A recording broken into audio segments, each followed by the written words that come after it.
Is twin flames just a trauma bond? Or limerence, or, other questions that people could be asking. And the answer is, well, if it's your twin flame, then no, it's not just a trauma bond or limerence, but how could you tell the difference?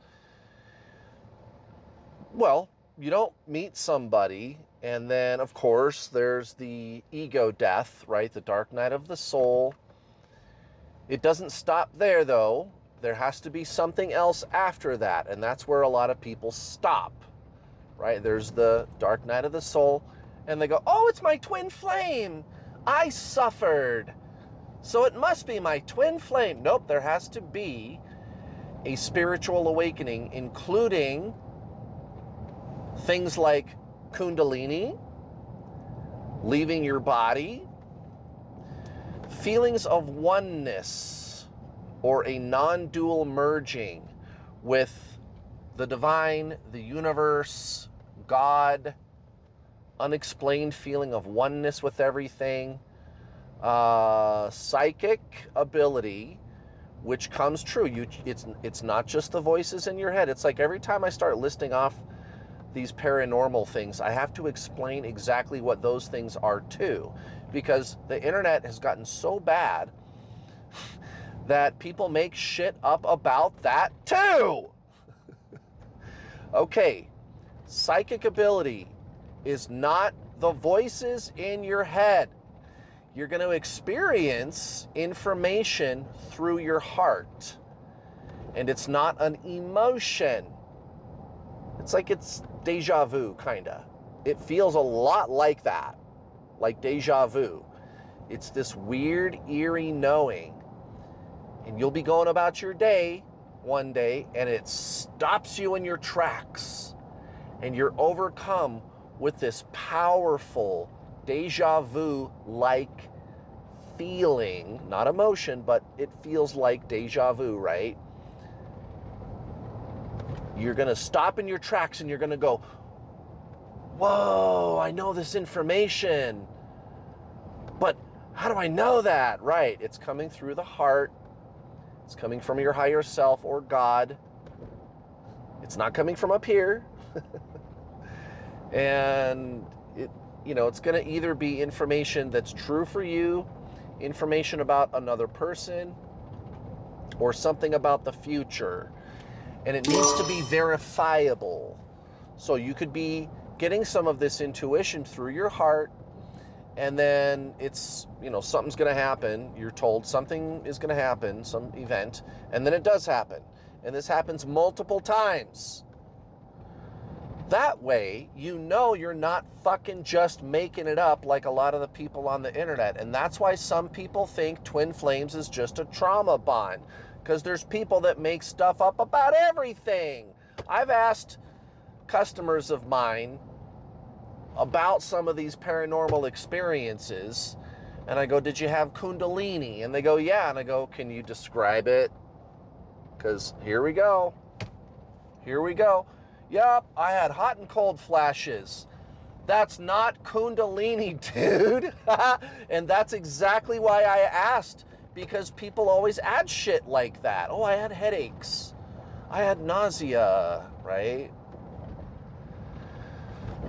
Leaving your body, highly paranormal experiences. And then, maybe several years later, you feel like your entire sense of identity has completely changed to the point where you no longer view yourself as this person living in the matrix. You've let go of the identity mask of ego. And I'm not talking about living your best life. Here we go again. All the stuff that people try to say a spiritual awakening is. Oh, I'm going to go out and do things. I'm going to go live my best life. No, I'm talking about being, not doing. And again, there's no psychic ability going on with these people, Kundalini, none of that stuff. None of it. Or again, a sense that there's a higher divine intelligence communicating with you. And again, as soon as I say that, people are going to make shit up about that too. They're going to start adding stuff. It's just, it never ends with these people, you guys. It never ends. Or again, somebody who just had a traumatic breakup with somebody, some toxic person. You know, they're this, maybe some random man that's having an affair with this person. They're having an affair with you and cheating on their wife or whatever. And I don't know, maybe he's just a really hunky guy. And you feel all of these emotions. A spiritual awakening is not an emotional experience. So if you feel really good emotionally and you feel emotionally high, that is not a spiritual awakening. And I gotta say, man, there's all these people all day long. It's gotta be 90%. I mean it. It is really stupid high. Between 80 and 90% of the people in these twin flame chat rooms and Facebook groups, on average, on the internet, have not met their twin flame. It's somebody with some kind of a personality disorder or a mental disorder, an affective disorder. It's OCD or PTSD or borderline or narcissistic personality disorder or something like that. And you guys, I know a little bit about what I'm talking about. I'm not a psychologist and I can't diagnose anybody. And I don't even think I know how to. But roughly I can tell when there's a problem. Okay? And for those of you that are trying to hear me right now in today's video, you know that. You see it. These people, it's gotta be 80 or 90% of them are mentally unstable. And they think they met their twin flame. So what happened was they're fucking obsessed with somebody. They've got like a romantic obsession with somebody. And they heard about twin flames and they go, that's it. It's my twin flame. Yeah. And then there's this whole community of people on the internet who are all doing the same thing, which seem to be validating the delusion that they are having. And so it just self-perpetuates. That's all it is, guys. It's somebody who is just obsessed with a random person, and there is no spontaneous spiritual awakening that takes place at all. None. There's no kundalini. There's no psychic information about the future, which comes true lots of times. There's no leaving their body. There's none of that. Non-dual merging with the divine. None of that stuff happens. They don't ever experience any kind of enlightenment. Now, they might have lots of emotional ups and downs, you know. I just had somebody who maybe kind of inspired today's video. I mean, I'm looking at this person and I'm going, I don't know. I'm not a psychologist. I cannot diagnose anybody, but if I had to guess, I'd say borderline. This particular woman who just a couple weeks ago was like blowing up my DMs going, "Can't help me! I don't know what I'm gonna do. My twin flame won't talk to me. And there's this other guy who's a really great guy, and maybe I should date him, but I don't want to date him because my twin flame, and I'm supposed to be with my twin flame, and oh my God, what am I going to do?" She's going crazy. And by the way, her profile picture looked like this. I mean, really, she had like the crazy eye shit going on, man. Like,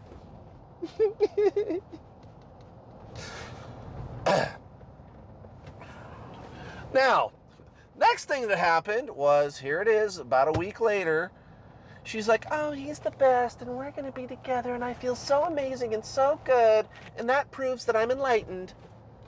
A fucking week ago, you were losing your shit. And I've watched this person for a month do that. Up, down, up, down, up. Huge emotional cycles. He's not your twin flame, dude. I told her that. I messaged her back. I did, you guys. I hardly ever do that. I told her, please, I like pleaded with her, please go see a psychiatrist. And I think she should. I'm sorry if it sounded a little bit like I was picking on her for a second. I'm just trying to tell this story, and I know I'm like funny and I try to be expressive and everything, but really, like, my heart kind of goes out to this woman because, you guys, this isn't good. This is not a good way to live, and I really hope she gets the help she needs. No, I don't think she will.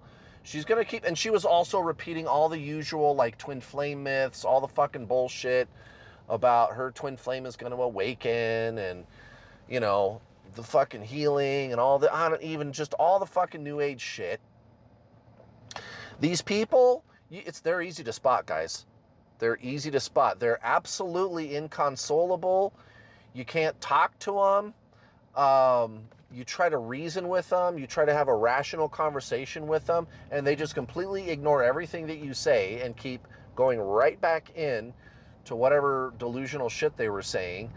Some of them are narcissistic. There's lots of narcissists in these twin flame Facebook groups, which why wouldn't there be? You know, you feel like you're entitled to some person, and here's a community that's going to seemingly validate your delusion, your narcissistic delusion, like, I deserve this person and I should have them and I'm special, yeah. Then, you know, you're going to notice they also have this, so there's a sense of entitlement, triangulation, gaslighting, right? All the usual narcissist stuff, which I do know a lot about that. I am a narcissism survivor. I was raised by narcissists. And I don't know, I think one of my parents was borderline, but I don't know. I don't know. Oh my God. Anyway. Like attracts like, huh? Anyway. You know, I see it. I see this shit all day long on the internet, you guys. You know I do this for a living, right? And I'm all over social media. I got over 100,000 people on YouTube, and it's like 26,000 on Facebook right now. And it's just, I see it all day long, guys. And there's a lot of it. Now, I think I tend to get a lot less of that stuff in my spaces because I'm so vocal about this kind of shit. And I'm always talking about this kind of shit and red flags to look out for. And also, again, it's like almost every single video, I'm like, there's got to be a spiritual awakening. There has to be some highly paranormal shit going on. It has to happen. If it didn't, if all there was suffering and you're just obsessed with this person, go talk to a psychiatrist. Seriously. And again, these other twin flame chat rooms and Facebook groups, I'm not sorry, guys. I am not fucking sorry. I am all the way done with this bullshit. All of them, every last fucking one of them. These other twin flame Facebook groups and chat rooms and stuff, it's 80 or 90% people that have some kind of a mental disorder. I'm not sorry. You guys know it's true. And again, I think I get a lot less of that in my spaces. I know they're still in there. I see them and I fucking block them.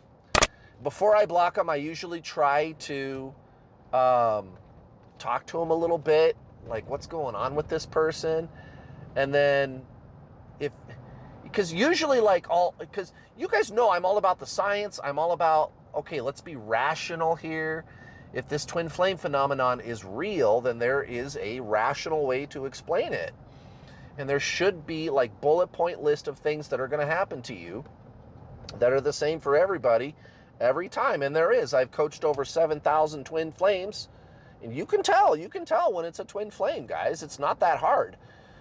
But, you know, I'll try to like have some kind of a rational conversation with them about it and ask them certain questions about their experiences. And some of the people, they go, oh gosh, you got a good point there. And we start having a dialogue, and it's productive and it's fine, right? And then there's other people that do that other shit, and you can't talk to them. They just ignore everything. They have like wild emotional mood swings, or it's just some new ager that wants to be one of the cool kids. I should have mentioned that too. That's part of the problem. Some new ager that just wants to be one of the cool kids. They want to say, I met my twin flame, right? And I don't know, guys. I don't know, man. That is just a trauma bond. It's just a trauma bond, dude. If you're one of these people who have some kind of an affective disorder, and it could be completely undiagnosed. You don't even know that's going on. Seriously, if you're watching, if you're obsessed with some person and you think they're your twin flame, did you have a spiritual awakening? And no, feeling good emotions is not proof of a spiritual awakening. Emotions have absolutely nothing to do with consciousness whatsoever. That's not enlightenment. Enlightenment is not good. Enlightenment is not bad, but it's not good. It's neither. It's non-dual, and that's not my opinion. You want to know who else said that? Buddha, Jesus, Paramahansa Yogananda, Krishnamurti, Hare Krishna, Ram Dass, Alan Watts, Eckhart Tolle, Gangaji, Charlotte Jacobek, Rupert Spira, Michael Singer, John Kabat-Zinn, and all the big names. Okay? So there must be a spiritual awakening which comes with a barrage of just endless, highly paranormal experiences. This goes on for months or years. And then eventually it tapers off and you're left feeling completely peaceful, total enlightenment. Now, you could still have emotions, but the emotions, you don't live in them. You look on them. It's very, very different than the way that you were living before, right? So that's how you can tell if you met your twin flame. There's got to be all that stuff going on. It's not just suffering. If it's just suffering, it's a trauma bond. All right, see you next time.